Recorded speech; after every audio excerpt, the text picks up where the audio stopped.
Welcome to the Science for Sport podcast, where we dive into stories and insights that drive peak performance. Join us as we uncover the secrets behind the science of success. Here's your host, Richard Graves. Hello and welcome to the Science for Sport podcast with me, Richard Graves. Today we're focusing on rehabilitation and injury prevention. What are the methods being used to protect today's athletes? How has the thought process changed down the years? And what effects are we seeing on individuals at the very highest level? Dave Hancock has worked with some of sport's biggest stars across the Premier League, the NBA and Major League Baseball. He's been a member of Premier League, FA Cup and World Series winning teams, and today he continues to work with some of the biggest names in sport. Who better then to assess the changing landscape of sports science and how it's affecting what we see in the pro sports arena? Unlocking sports science to push the limits of human potential. This is the Science for Sport podcast. Dave Hancock, I'm delighted to have you on this week's Science for Sport podcast. You're joining us from Connecticut in the States. We go back a long way. Funnily enough, I don't know quite how, but we met at Leeds United when you were the head physio there, and I was just a whippersnapper of a broadcaster trying to make my way in a career. A lot of water's flowed under the bridge in that time, and I marvel at what you've achieved over the course of your career, from Premier League, FA Cup honours with Chelsea, to working with the MLS, the New York Knicks, being part of a World Series winning team with the Nationals. You've been to Soccer World Cups. It's been quite a ride. For those that aren't familiar with your story, give them a brief resume and your background. First of all, thanks, Rich, for having us. Pleasure to reconnect with you. So I'm a physio by trade, performance director. I've been in professional sport for like 30 years nearly now. So I started off in 1994 with Wolves, with Graham Taylor. I was an assistant there, and then basically got headhunted to go to Blackburn Rovers, and I set up their youth academy. So I did the youth side of things. Then went to Leeds United in 2000 and was with all the Champions League run and the sort of growth of Leeds. Helped design their training facilities and implement different things and strategies into what Leeds was back then in the Premier League, sort of fighting for top three. Went through all the survival and the financial stuff with Leeds. Then got poached again to go to Chelsea with Mourinho, won everything with Jose first time round at Chelsea.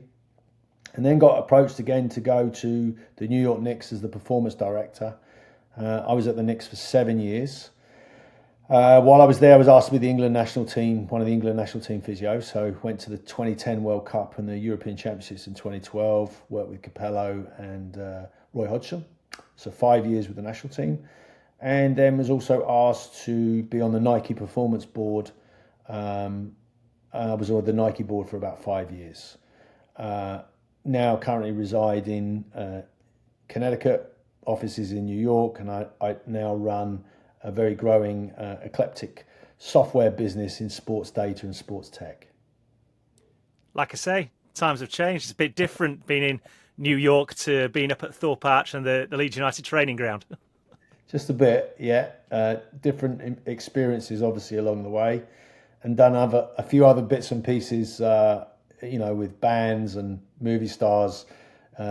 Whilst I left the Knicks and took over running of the software company Apollo.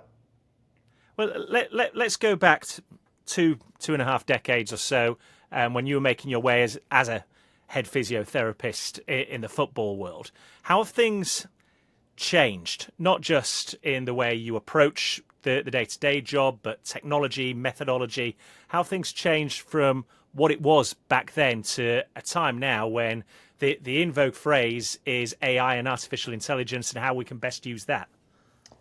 Yeah, so first of all, there's a ton of data that people are collecting. Whether they're actually using it in the right way is probably another podcast and another conversation. But there's a lot more data and objective markers that people are using now. There's much bigger medical teams. When I was at Chelsea, I think I had a team of 12 for the first team, And now you're looking at teams at Chelsea maybe of 16 to 18 to 20 personnel. There's a lot more demands on the athlete. There's a lot more pressure, I think, because of the amount of money that's now involved with salaries, the need to win, especially at the top level. But the bottom line is injuries are injuries, right? Mechanisms are mechanisms. How you get someone back to fitness is very much up to the practitioners and the people working with those athletes. Your success really is only as good as your last athlete that you've sort of rehabilitated and got back. So the principles of treatment, in my opinion, are pretty much still the same. The body hasn't changed that much. It still moves. It still accelerates. It still decelerates. It still, functions as a holistic unit. They're just probably doing it a little bit faster and a little bit longer than what they were before. The athletes are really evolved, but it's still the human being, and the technology is sort of trying to help us with that process. So that's where the data set comes in, and that's hence why I'm now running this software company looking after like over 100 teams of different sports around the world.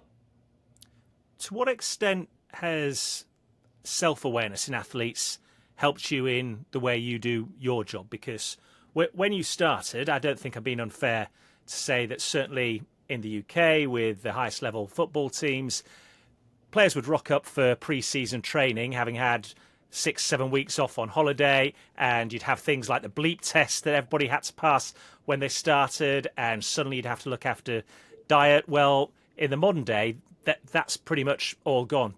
12 months a year, a professional athlete knows everything that they're putting into their body. It's a lifestyle, it's not a vocation. Does that help you in what you have to do? Yeah, because I think the athlete takes more responsibility now. A lot of athletes have their own team outside of the club team, right? They actually pay them direct. And obviously, since I left the Knicks, been employed by the Knicks, I've ventured into working with athletes around the world to prevent, to rehabilitate, to treat. And I've always tried to liaise with the people at the club because I know what it was like to be on the other side of the fence. The same with the nutrition, psychology, that they have their own team. So it's very much the athletes are taking a lot more responsibility because they see this now as, longevity of their career means more money, more finance, more enjoyment on what they're doing and what talents they have. And I see that when I come to America, I saw that a lot more here, especially because they have longer off-season periods. So, baseball, NFL, NBA, if you don't make playoffs, it could be 6 months that you're away where you've got to continue looking after yourselves. So therefore, those athletes have their own team and people that they work with and environments that they go to train. Whereas in the Premier League, that wasn't the case. Like you said, it's 4-6 weeks off, come back. But it's now the demands of the sports are that much higher that, they need to have that support and they need to be able to do that, to be able to perform week in, week out, or in America, in the NBA, for instance, every other day, or MLB every day, to be able to sustain a career and stay at the top. So any competitive advantage that the individual athlete can gain, they're now investing in that. And I've worked with athletes that have spent millions of dollars of their own money in a support mechanism outside of what they get provided from the team.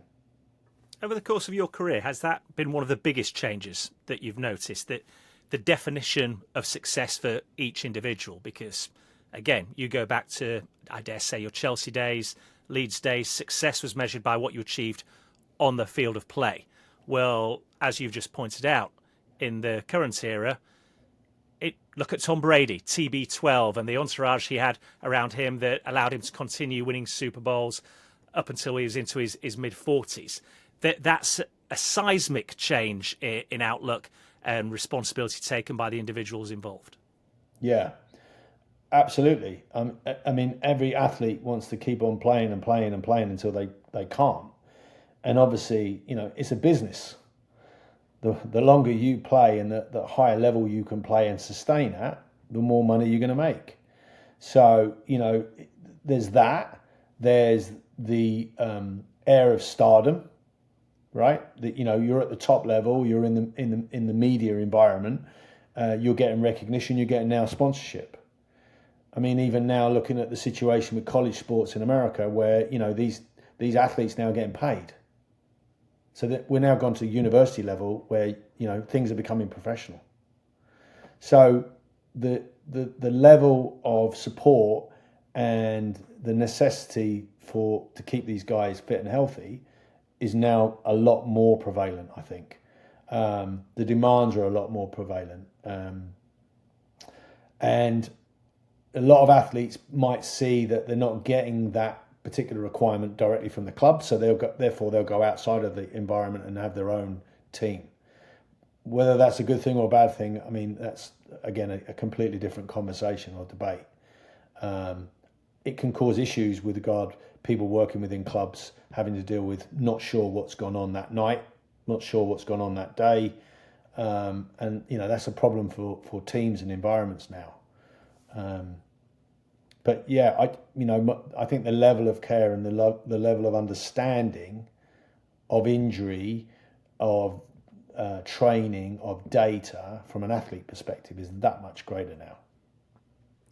For a professional who's a physiotherapist, strength and conditioning coach by trade that isn't involved in top level sport, it struck me that one of the first questions I thought when I was listening to that last answer you gave was, how much tougher does it make your job? Because it's the same across whatever walk of life it might be. If you see the very top professionals, your peers, doing things in a certain way, then it starts that trickle-down effect. Everyone wants to follow suit, copy their idols. You just mentioned there that, it's not just the NFL or the NBA, it's at collegiate level in the States now, and athletes having their own entourages. Well, that inevitably is going to trickle down to school kids, and parents will want to give their children the best opportunity. So maybe in education you bring in tutors to give private tuition ahead of exams. If you're the physio, strength and conditioning coach at the local club, does that make your job more difficult when you've got athletes coming in or parents coming in saying, well, we've spoken to so and so and they're telling us this, when you're actually trying to help them to the best of your ability anyway? Sure. I think also it opens the door for that level for them to become better. Okay. So, go on more courses, learn, explore. The things I look back at what I did in the 90s, like, I was going to the San Francisco 49ers and seeing what they do, or the Dolphins, while I was working at Wolves, or Roma. All right. I remember in 96, I went to Trigoria because there was like this influx of Italians coming into the Premier League.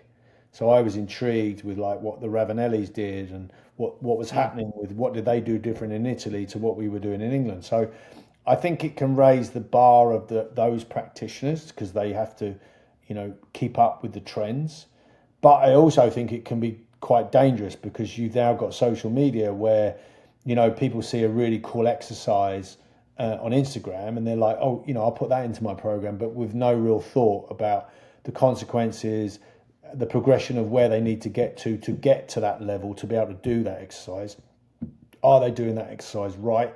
Is that exercise relevant for that individual, relevant for the sport, etc.? So it's a very much like a seesaw effect of standards getting higher, right?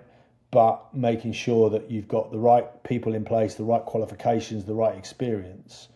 I think overall, especially in like college sport, I think the level now it's becoming, these athletes are being paid, there's going to be a lot more onus on the athletic trainers to produce results. In professional level, the bottom line, unfortunately, is if you don't get people fit and you can't keep people fit, in the Premier League, you're going to lose your job. Okay, sure. And that's the level it should be at, in my opinion. Okay, if you're not there producing the results, then we'll bring someone else in, like anything, like a coach. Why should a doctor or a physio be any different, right? Because gone are the days, in my view, that you just say, well, we were just unlucky. Oh, he was just unlucky. I mean, I hear that still now. It's just unfortunate. It's part and parcel of the game. But there are millions of things that you should be doing to mitigate those risks and that loss, because it's big business now. It's like you're talking millions and millions of dollars for owners. So in my view, owners, I think, are becoming a lot more open and prevalent and interesting in like, how can we better our strategies? And that will trickle down to the collegiate level. And then I think that will trickle down to the high school level. And hopefully the level of care and the level of standard that people are giving to these athletes at any age group will get better. That would be my hope. Absolutely. And like you say, it's a what have you done for me lately business across sport now. It's so high profile. There's so much money involved, which in some respects, I think bears great testament to what you've achieved, that not only have you got a career that's lasted in excess of 3 decades, but it's across continents, it's across different sporting spheres. And if you're watching this with us on our YouTube channel, Science for Sport, you'll notice that over your right shoulder is a New York Giants helmet. I know you've worked with, well, he's one of the faces right now of the current NFL season, Saquon Barkley. He's had his own injury issues in the past, and yet here he is now in his first year with the Philadelphia Eagles, having a career season that stands comparison with anyone in the history books.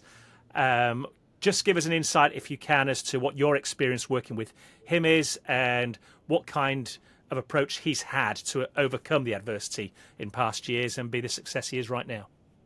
Yeah, so I've worked with Saquon, I think, for over 2.5 years now, privately. So I'm one of those guys that Saquon has paid for me and some of my team to go in and work with him outside of the organisation. And I've tried to keep the relationships going. As obviously being the performance director of the Knicks, I knew the guys, for instance, when he was at the Giants, so I had a good relationship with the training staff there. But what I did with Saquon was I've developed this sort of blind screen, which we talked about earlier, where I'm going in and I'm assessing someone, taking various different points of data, looking at how they move, looking at rotation planes, nothing like anything that's on the market. This is my IP, over 30 years of watching how people move, and then doing a full head-to-toe orthopedic examination, completely blind. So I didn't know anything about Saquon, don't know anything about his past medical history, nothing. And then what I do is I put together what I see, what I feel from a neural perspective, muscle, joint perspective, how the unit works from the whole kinetic chain. Can he stabilize in areas? Can he mobilize in areas? Can he do things fast? Can he do things slow? Lots of rotational tests, because I believe a lot of injuries occur around those rotational tests. Full head-to-toe examination. And then I say to him, now tell me, I found this, this, and this on you. Here's a program that I want you to work with your team or your strength coach or anyone else. These are your fault lines, if you like, in the way that you move and the way you adapt. Now tell me what injuries you've had.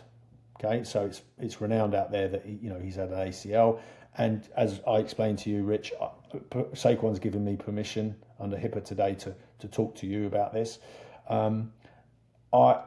I then put that into play for him, and therefore not just me, but other people that work with him in the team, himself, pre-activation before a game. He's got a regiment pre-activation that he follows, which is very specific to him and the way that there's been lack of firing, neural tension, things that aren't switching on quick enough that will help him, in my view, keep him fit and healthy, especially from a mechanical soft tissue perspective.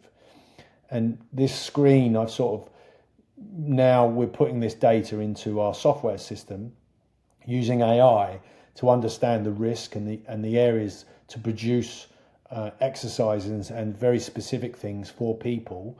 And like I said to you, we've just done some basketball teams, both collegiate and professional, where we've screened, and then a number of other athletes individually or as a group team to try and look at the risk, because the injuries, especially the soft tissue injuries in all the leagues around the world, they're not going down, they're going up. Hamstrings, groins. Is there a reason for that? Just cut in there, because I know there's a big debate right now across all sports about playing surfaces, whether it's in the NFL and they're talking about artificial surfaces as opposed to turf, or whether it's in the Premier League and they're talking about just how hard surfaces are now compared to 20 years ago because of the quality of drainage, taking moisture away. Are you seeing from the people you work with and the research that you've done a common thread here, or is it still very much a case of trial and error? No, I think there's more data. For instance, you now can look at, I know one team that we've worked with that have done ground reaction forces on their turf. So you can actually measure now the reaction on grass, okay? But my view is that there's a lot of testing and a lot of data that we collect with all these teams, from jumping on platforms to looking at eccentric control of the hamstring on a Nord board, but a lot of isometric testing where you're testing the strength statically, but they're non-functional tests. So we're collecting a lot of data and we're trying to justify changing strength dynamics from one limb to another and looking at insufficiencies from one to another, but it's not actually reducing our injuries. And plus, when you look at this, the body doesn't move like that. The body doesn't move in isolation. Your hamstring doesn't just go like this or like this, okay? There's a whole sequence from your brain down your spine to your nerve firing to the muscles. Your muscle can work, if it covers two joints, can work differently at one end, at the same time differently at another end. And you have to have stability to allow your joint to mobilize and move. And if you've got insufficiency on your spine, for instance, and you've got a shift in your spine, then your mechanics down your limb is changing. And all that, which we're identifying in the screen, for instance, all of that can lead to the misfiring of the nerve to the hamstring and lead to the hamstring being injured. But if you're only looking at just the hamstring or the knee or the ankle or the hip, and you're not looking further up holistically, you're going to miss it. And no scans, no MRI is going to identify this, okay? And no three-dimensional Viacom systems, camera systems, whether you take them in a lab, is going to see all of this, because they're only looking at joint movement. They're not looking at muscle firing patterns. So there's a whole holistic sequencing, in my view, that we're missing. And that's the sort of thing on this blind screen idea, whereas I'm not going in judgmental. I'm not going in, oh, he's tore his ACL or he's done this, and my brain's telling me, like I've been taught as a medical practitioner, to look at this. I'm looking at everything: touch, feel, movement, nerve, tissue, joint. How is this body moving when it's put under stress and load? And where is the fault lines of the movement? Because that, for me, is one of the fundamental things, in my view, that's causing a lot of these problems. And we're not identifying them. And I think they're getting stronger and faster, 100%. Therefore, there's a lot more demands and a lot more load. But if mechanically you can't sustain your body to move at that load, it's going to break down. And that's why I think you see players that have one injury and then are out and then come back and have another injury, another injury, another injury, because they've got to a level where their chain is starting to fault and break down. And that happens. There's a finite limit, isn't there, at that point? And that happens with age. Okay, we know that, that your strength and degeneration within tissue occurs with age as we get older, as you more wear and tear on the tire, for instance. But I think there's a lot of really interesting science and a lot of interesting things that are coming out around AI now that allow these systems to crunch the numbers for us and identify really. And then the other thing to remember, right, is every athlete's different. You can't treat every athlete the same. The psychology, the body function, even playing the same position, you're doing different things, demands, it's different. So you've got to look at it as a 360. I'm already thinking, as I'm listening here, if I'm an athlete or a strength and conditioning coach, listening to this particular podcast, and we know we have many of them, you're already giving me a lot of food for thought. 'Cause a lot of what you're saying there is a little bit contradictory to what is the status quo, what we've always been told about how you train, how you have a pre-game routine to make sure all your muscles are warmed up and you're avoiding soft tissue injuries. All of a sudden, I'm listening to what you're saying there, Dave, and thinking, well, there's a different methodology at work here.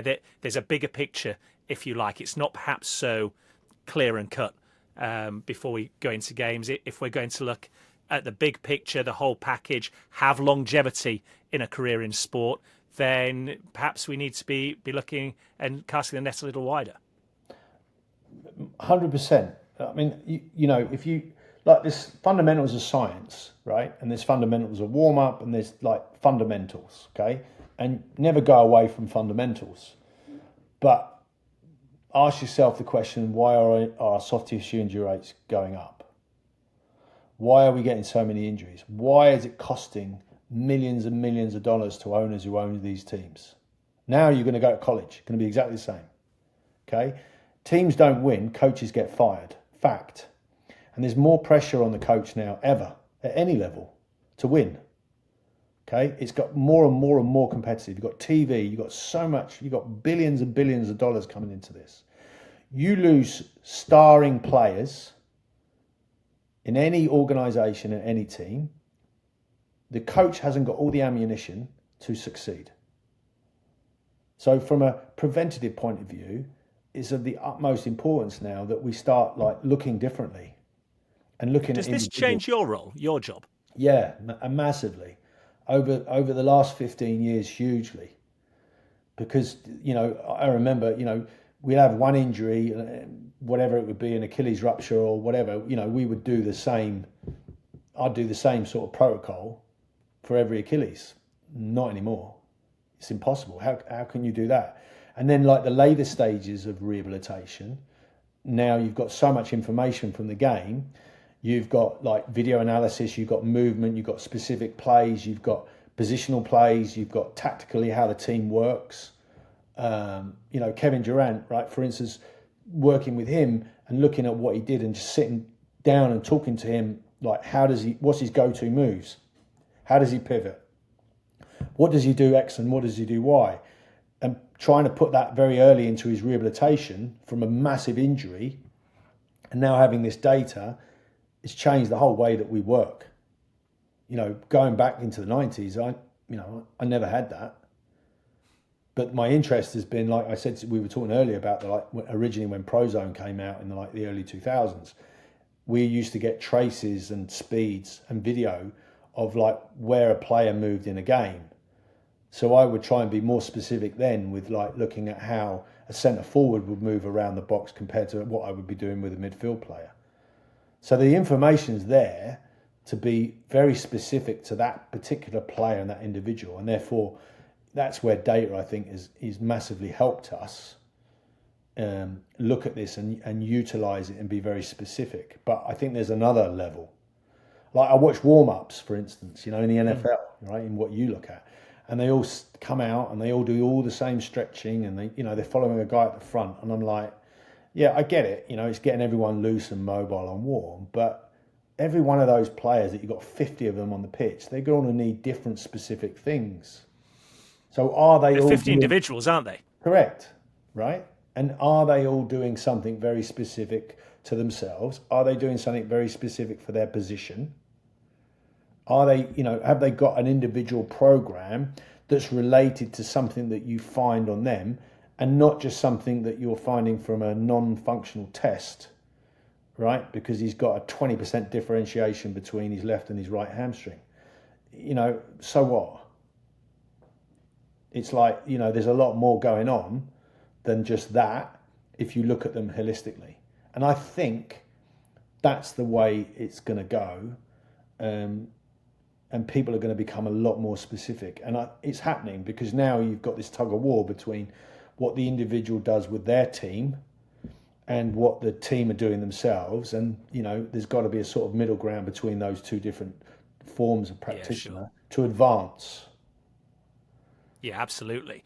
That is a whole other tangent we can go down. Look, we're out of time. We're going to have to wrap this up, but it's been fascinating catching up with you again, Dave. Promise me we'll revisit this in the new year and pursue a few more areas, because I know there's people taking plenty away from this discussion already, and that's with plans in mind for whatever team, association, athletes they're going to work with in the new year as well.